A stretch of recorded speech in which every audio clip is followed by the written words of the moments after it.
Good morning students, how are you बेटा। आज का हमारा जो टॉपिक है माखनलाल चतुर्वेदी द्वारा रचित कविता है कैदी और कोकिला। कविता का नाम क्या है बच्चों? कैदी और कोकिला। और कवि हैं माखनलाल चतुर्वेदी जी। तो जैसा हम जो है हाफ जो कविता है वो कर चुके हैं, तो इसमें क्या है कि जो माखनलाल चतुर्वेदी जी हैं वो स्वतंत्रता संग्राम में भाग लेने के कारण जो है अंग्रेजों ने उन्हें जेल में डाल दिया है।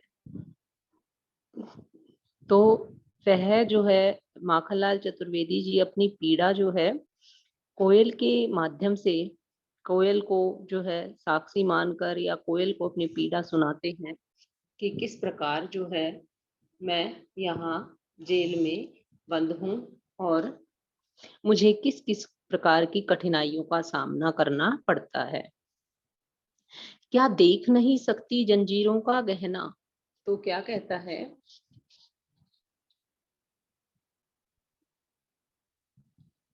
माखनलाल चतुर्वेदी जी कहते हैं, क्या देख नहीं सकती जंजीरों का गहना, हथकड़ियां क्यों यह ब्रिटिश राज का गहना। कि क्या तुम देख नहीं सकती कि मेरे चारों ओर जो है बेड़ियां डाली हुई हैं अंग्रेजों ने, लेकिन ये बेड़ियां नहीं है, ये जंजीरें, जो ये बेड़ियां हैं ये गहना है, मेरे लिए आभूषण है। मुझे इनसे कोई फर्क नहीं पड़ता, मुझे ये आभूषण की तरह जो है लगते हैं। हथकड़ियां क्यों, ये है ब्रिटिश राज का गहना। और जो मेरे हाथों में हथकड़ियां हैं या जो मुझे बेड़ियों में जकड़ा गया है, तो ये बेड़ियां या हथकड़ियां नहीं है, ये तो ब्रिटिश साम्राज्य का गहना है, आभूषण है, जो भारतवासियों को वो दे रहे हैं। कोल्हू का चरकचू जीवन की तान। कि क्या कहता है कवि कि जेल में हमारे से कोल्हू चलवाया जाता है, तेल निकालते हैं, मतलब तेल निकालने के लिए जो कोल्हू चलाया जाता है, तो उसमें जानवरों की जगह जो है हमें जोता जाता है। और जब कोल्हू चलने से जो चरकचू की आवाज आती है, तो उसमें भी मुझे जीवन की तान सुनाई देती है।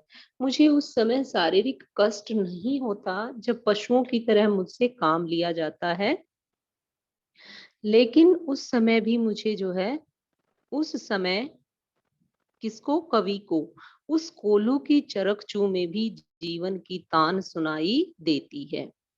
गिट्टी पर उंगलियों ने लिखे गान। और क्या कहता है कवि कि वहां पर जो है जेल में हमारे से चूना पिसवाया जाता है, चक्की चलवाई जाती है, ईंट पत्थर जो है हथौड़े से तोड़े जाते हैं।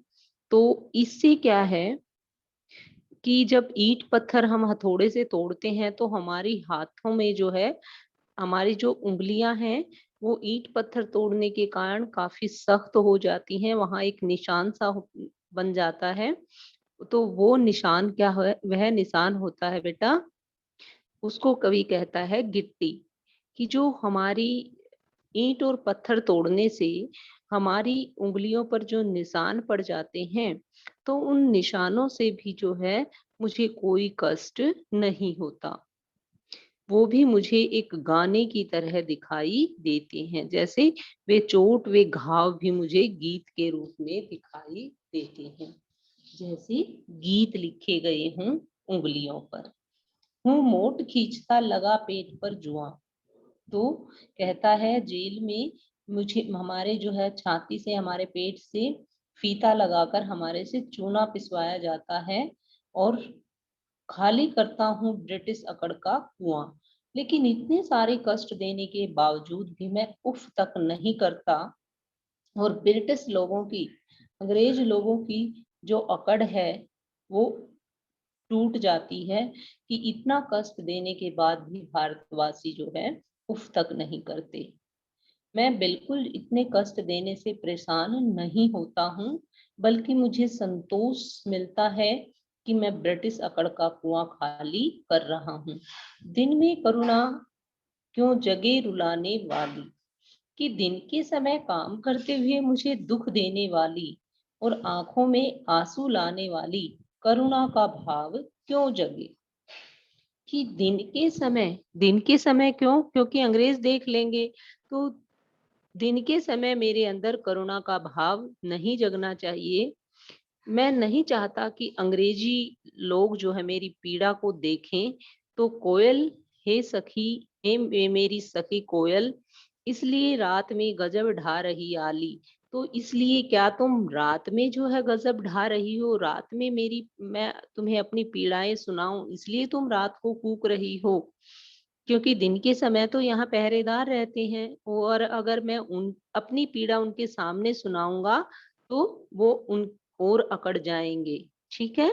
इस शांत समय में अंधकार को बेध रो रही हो, कि इस आधी रात को बिल्कुल शांत समय है, और तुम अंधकार को बेध कर जो है इस शांत समय में अंधकार को बेध कर चीर कर तुम क्यों रो रही हो, मुझे कारण बताओ। तो प्रश्न शैली है बेटा। कोकिल बोलो तो, कोयल मुझे बोल कर बताओ, कि इस अंधकार को चीर कर तुम क्यों रो रही हो? चुपचाप मधुर विद्रोह बीज इस भांति बो रही क्यों हो? कि चुपचाप तुम विद्रोह के भी बीज क्यों बो रही हो? मुझे बताओ कोयल, मुझे बोलकर समझाओ, कि तुम्हारे कूकने से जो है लोगों के अंदर विद्रोह का की भावना उत्पन्न होगी। तुम चुपचाप से जो है बिना अंग्रेजों को पता चले तुम विद्रोह के बीज बो रही हो। कोयल मुझे बताओ तो, कि तुम ऐसा क्यों कर रही हो? तो बेटा, अनुप्रास करुण रस यहाँ विद्यमान है, कह सकते हैं अनुप्रास अलंकार है। करुण रस है ना, क्योंकि यहाँ जो अ, कवि है माखनलाल चतुर्वेदी जी, वो अपनी करुणा को व्यक्त कर रहे हैं, कह रहे हैं, अपनी व्याथा को, अपने दुख को व्यक्त कर रहे हैं।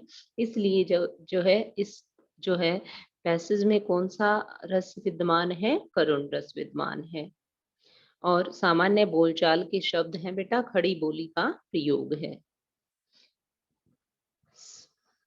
और अभिधा शब्द शक्ति है। नेक्स्ट है बेटा कि कोयल मुझे बोलकर बताओ, कि तुम विद्रोह के बीज, चुपचाप मधुर विद्रोह के बीज क्यों बो रही हो? अरे कोयल, कुछ तो बताओ, कि रात के अंधेरे में तुम क्यों कूक रही हो? नेक्स्ट बेटा, पैसेज। काली तू रजनी भी काली। क्या कहते हैं कवि? कि तू भी काली है, कि कोयल तेरा भी रंग काला है। और रजनी मीन्स रात्रि, रात्रि भी कैसी है? काली है।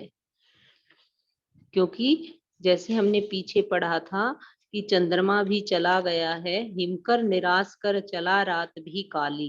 क्योंकि हिमकर जो है चंद्रमा भी निराश होकर चला जाता है, इसलिए जो रात्रि है वो कैसी हो जाती है? काली हो जाती है। शासन की करनी भी काली।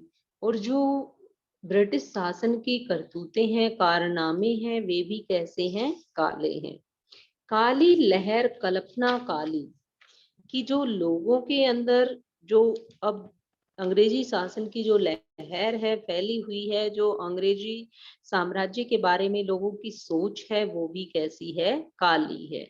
मतलब कि अंग्रेजों के बारे में लोग अच्छा नहीं सोचते हैं, उनकी करतूतें इतनी पीड़ा देने वाली हैं कि उनकी करतूतों को देखकर, उनकी करनी को देखकर जो है लोगों की लोगों के अंदर जो है जो लहर फैली हुई है, जो कल्पनाएं हैं उनकी, वो भी काली हैं। तथा सारे वातावरण में भी क्या है? निराशा भरी हुई है। लहर का मतलब है कि जो सारा वातावरण है उस समय, उसमें भी जो है निराशा भरी हुई है। लोग निराश हैं अंग्रेजी शासन के प्रति।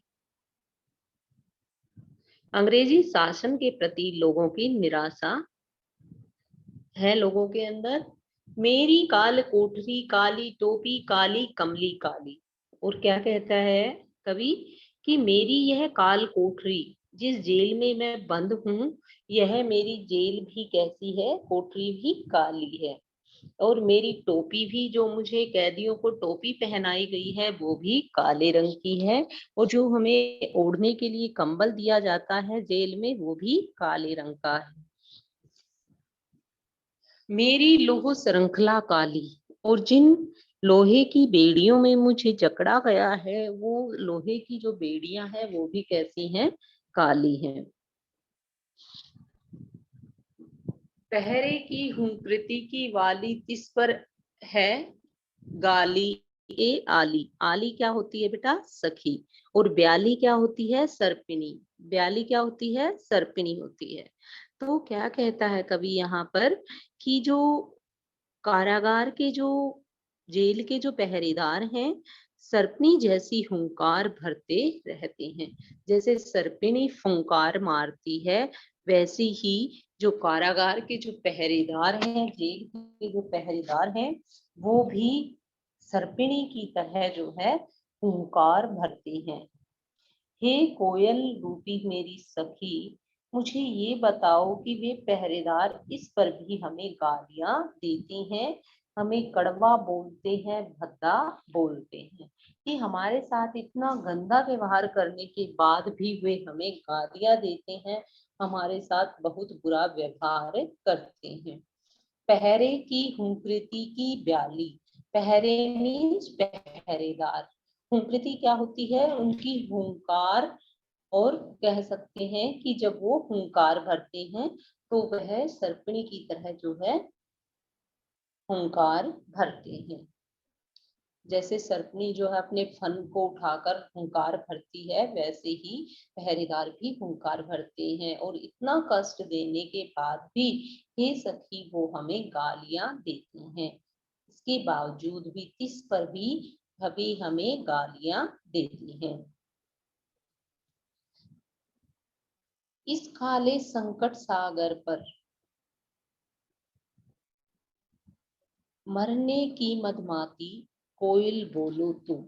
कि तो क्या कहती है कोयल, क्या कहता है कवि कि देश जो है हमारा स्वतंत्र है, तो जो इस समय जो हमारे ऊपर संकट छाया हुआ है वो कैसा है? काले संकट रूपी जो संकट रूपी, काले संकट रूपी सागर जो है हमारे ऊपर छाया हुआ है। स्वतंत्रता का जो संकट है वो काला है। इस काले संकट सागर पर मरने की मदमाती। तो क्या कहता है कवि कि इस काले संकट सागर पर हम भारत माता पर के लिए जो है मरकर भी इसे आजाद कराने के लिए मदमस्त हैं। मदमाती कि हमारे अंदर जो है हम मस्ती में इस स्वतंत्रता के काला सागर होने के बावजूद भी हम अपने देश को आजाद कराने के लिए, मरने मिटने के लिए अपने देश पर मदमस्त हैं। इस लाइन को फिर देखेंगे बेटे दोबारा से। इस काले संकट सागर पर, तो काला संकट सागर किसको कहा है कवि ने? यहाँ पर काला संकट सागर कहा है स्वतंत्रता को। तो क्या कहता है कवि? इस काले संकट सागर पर मरने की मदमाती, कि जो ये स्वतंत्रता रूपी काला संकट का सागर है, उसको, उस पर जो है हम मट स्वतंत्र, उस स्वतंत्रता को हम स्वतंत्रता में बदलने के लिए मरने को मिटने को तैयार हैं, और मस्ती के साथ जो है इसके लिए हमें दुख नहीं होगा, हम मदमस्त होकर जो है अपनी भारत माता के लिए अपनी जान न्यौछावर करना चाहते हैं। कौन कहता है? कवि माखनलाल चतुर्वेदी किसको कहता है? कोयल को। कोयल मुझे बोलकर बताओ, आपके अपने चमकीले गीतों को क्यों कर हो तैराती कोयल बोलो तुम। कि तुम यह बताओ किस अंधेरी रात में तुम अपने चमकीले गीतों को क्यों तैरा रही हो, सब दिशाओं में क्यों फैला रही हो। तैरा रही हो का मतलब है यहाँ कि तुम अपने इन चमकीले गीतों को चारों दिशाओं में, सब दिशाओं में क्यों फैला रही हो, क्यों कूक रही हो आधी रात को। हे कोयल मुझे कुछ तो बोलकर बताओ। तो कवि जो है यहाँ बेटा, इसमें हमने देखा है कि जो काली है विशेषण का प्रयोग करता है काला रंग। एक तो जो है काला रंग जैसे कोयल के लिए प्रयोग किया है, रात के लिए प्रयोग किया है, टोपी के लिए प्रयोग किया है, कंबल के लिए और काली जंजीरों के लिए। और जो हमने देखा काली लहर, काली कल्पना और काली काल कोठरी, ये सारा जो प्रयोग किया है वो उन्होंने भयानकता को दिखाने के लिए किया है कि ये दृश्य जो है कितना भयानक है।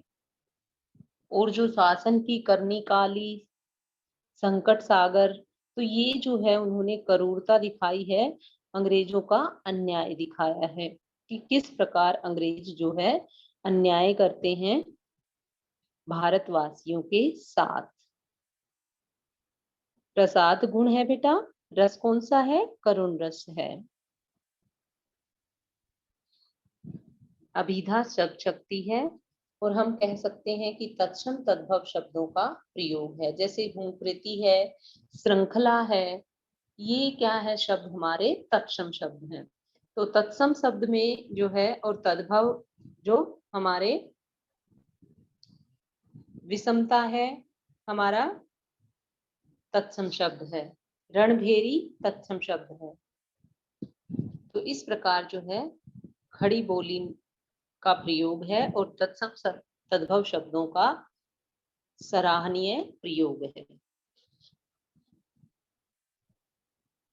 नेक्स्ट है बेटा,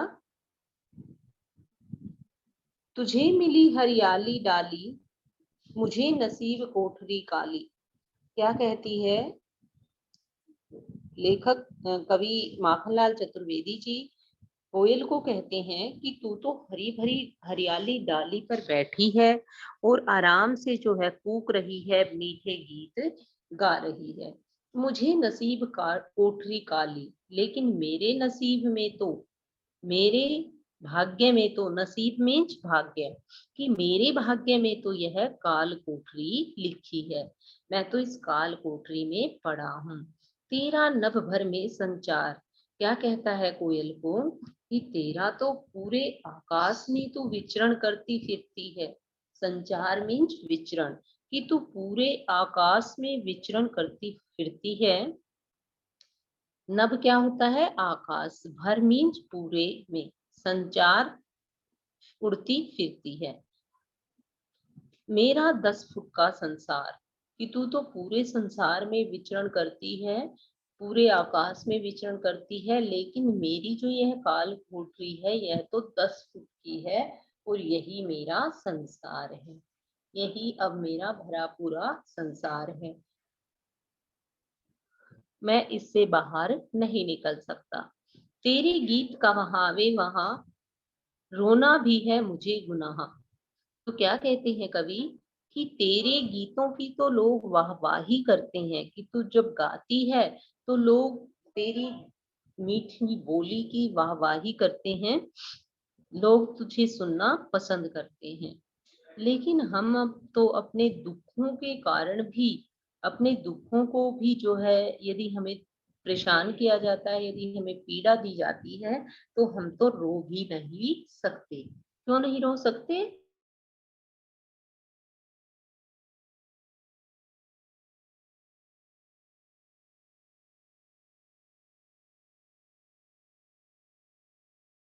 स्वतंत्रता सेनानी अब निकल गई है तुम्हारी, तो इस कारण जो है हम तो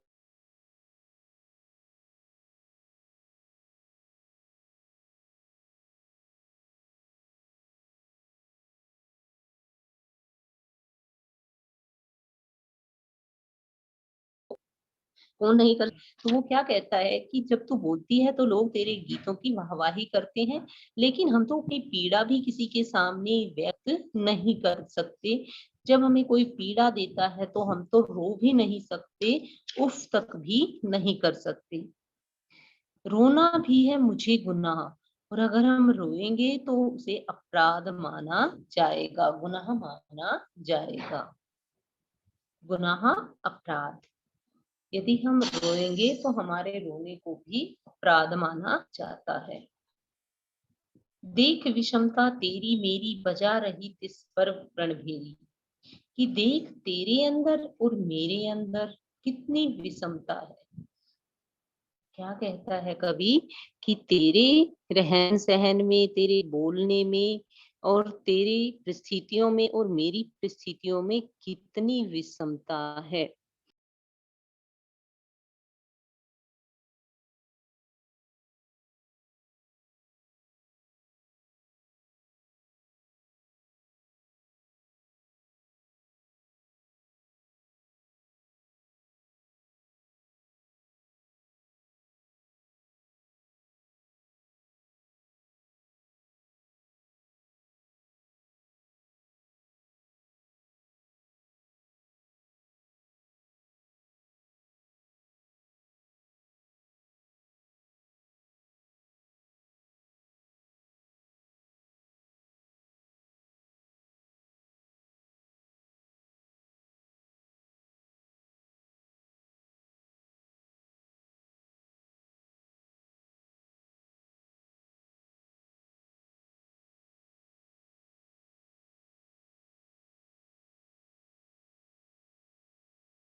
जो युद्धनाद कह सकते हैं आप, कि फिर भी मैं जो है आजादी के लिए रणभेरी बजा रहा हूँ, आजादी का शंखनाद मैं कर रहा हूँ। कि तेरी और मेरी परिस्थितियों में कोयल बहुत फर्क है, लेकिन फिर भी क्या है, तेरी और मेरी इतनी परिस्थितियां अलग होते हुए भी मैं निरुत्साहित नहीं हूँ, मेरे अंदर फिर भी उत्साह भरा हुआ है और मेरा मन देश की आजादी के लिए रणभेरी बजा रहा है। उसके बावजूद भी तिस पर, उसके बावजूद भी मैं जो है अंग्रेजों से ईंट से ईंट बजाने के लिए तैयार हूँ। इस हुंकृति पर, हुंकृति मीन्स हुंकार, इस हुंकृति पर अपनी कृति से और कहा, और कहो क्या कर दूं। तो क्या कहते हैं कवि माखनलाल चतुर्वेदी जी, कि मेरा मन तो देश की आजादी के लिए अपना सर्वस्व न्यौछावर करने के लिए तैयार है। बेशक तेरी और मेरी परिस्थितियां अलग हैं, लेकिन मेरे मन में उत्पन्न होने वाली जो हुंकार है, मैं अपनी रचना से बताओ और क्या प्रदान करूं। मैं अपनी लेखनी के द्वारा एक कवि होने के नाते मैं और क्या लिखूं कि लोगों के अंदर जो है स्वतंत्रता प्राप्त करने की भावना प्रबल हो।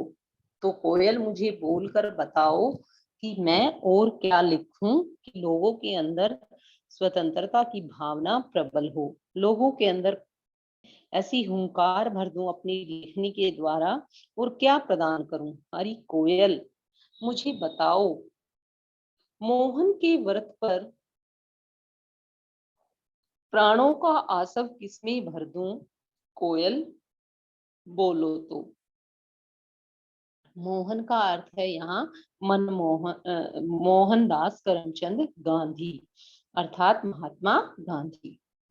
मोहनदास करमचंद गांधी के व्रत पर, की जो महात्मा गांधी जी ने देश की स्वतंत्रता के लिए जो व्रत लिया है, सत्य अहिंसा और त्याग का, उस व्रत को हम कैसे भूलें और उसे मैं किसके प्राणों में रस के रूप में भर दूं। प्राणों का आसव, आसव होता है बेटा रस, कि उस मोहन के, महात्मा गांधी के व्रत को, जो उन्होंने स्वतंत्रता के लिए व्रत ले रखा है, उस व्रत को मैं कैसे लोगों के प्राणों में जो है रस के रूप में भर दूं। आसव होता है बेटा रस। किस प्रकार मोहनदास करमचंद गांधी जी के व्रत को, व्रत कौन सा ले रखा था उन्होंने, देश को आजाद करवाने का, तो उस व्रत को किस प्रकार मैं भारतवासियों के प्राणों में रस के रूप में भर दूं कि सबको ये लगे बस देश को आजाद कराना ही हमारा ध्येय है, देश की आजादी ही हमारा मोटिव है। तो सब लोगों के अंदर मैं अपनी लेखनी के द्वारा ये रस कैसे भर दूं? अरे कोयल तुम बोलो तो, और बोलकर बताओ मुझे कि मैं कैसे ऐसा कर सकता हूँ। कि कोयल मुझे बोलकर बताओ कि मैं किस प्रकार ऐसा कर सकता हूँ कि लोगों के अंदर मैं स्वतंत्रता की भावना को जागृत करने में किस प्रकार सफल हो सकता हूँ। कोयल मुझे बोलकर बताओ। तो क्या है बेटा, आजादी के लिए जो है, जो रास्ता महात्मा गांधी जी ने अपनाया था, उसी रास्ते को अपनाने के लिए जो है कवि कहता है भारतवासियों को, और कोयल से पूछता है कि मैं ऐसा क्या करूं कि अपनी लेखनी के द्वारा लोगों के अंदर देश के को आजाद कराने की भावना भर दूं। तो प्रसाद गुण है बेटा, अभिधा शब्द शक्ति है, और बोली खड़ी बोली का प्रयोग है। आसव जैसे शब्द यहाँ है तो तत्सम शब्द है बेटा। कृति तत्सम शब्द है, हुंकृति तत्सम शब्द है, रणभेरी तत्सम शब्द है। तो विषमता तत्सम शब्द है, नभ तत्सम शब्द है। तो इस प्रकार जो है, जो शब्द हिंदी में संस्कृत के जो शब्द ज्यों के त्यों प्रयोग किए जाते हैं, उन शब्दों को हम कहते हैं तत्सम शब्द। तो बेटा जब हम काव्य सौंदर्य लिखते हैं तो ये हमें सारी चीजें जो है लिखनी होती हैं, रस अलंकार छंद, ये सारी जो है हमें मेंशन करनी होती हैं काव्य सौंदर्य में। तो कविता बेटा हमारी कंप्लीट हो चुकी है। कल के जो लेक्चर में हम करेंगे क्वेश्चन आंसर, प्रश्न उत्तर। If you have any doubt, now student, if you have any doubt regarding the full poem, you can take your doubts